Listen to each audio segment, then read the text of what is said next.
When I got the diagnosis, I immediately thought, like, I have to sell my business, I have to give up on my dream because I can't have MS and be an entrepreneur.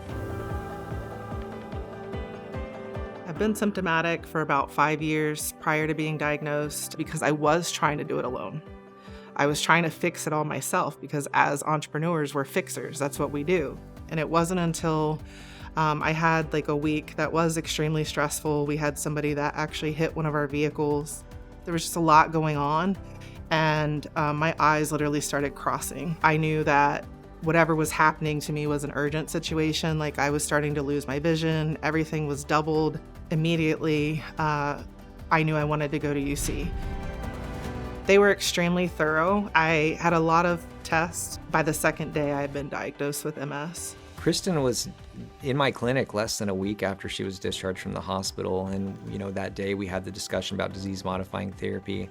In individuals with multiple sclerosis, their immune system has been directed against their nervous system. So it's actually attacking the person's nervous system. We have treatments that are very, very effective at stopping any new damage in the nervous system, just completely arresting that component of the disease. So the sooner we can put a stop on that process, the better a patient is going to do. And that is the most important part of treatment for their long-term outcomes, but then we're also integrating complementary and alternative evidence-based therapies to help manage these symptoms. We try to teach our patients a lot about self-care, so it's really holistic, whole person care that we try to deliver.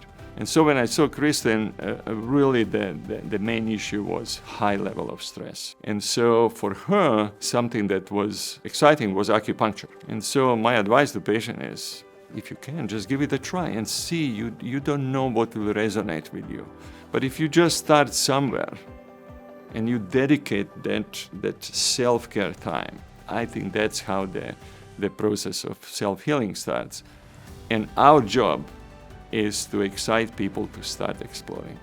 Honestly, I'm feeling better now than I have since 2018. I was making lists of all the things I had to do every day, and I never made the list. I was always last. And I think being a patient at UC is they're looking at everything.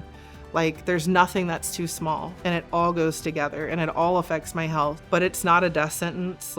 My life is completely turned around.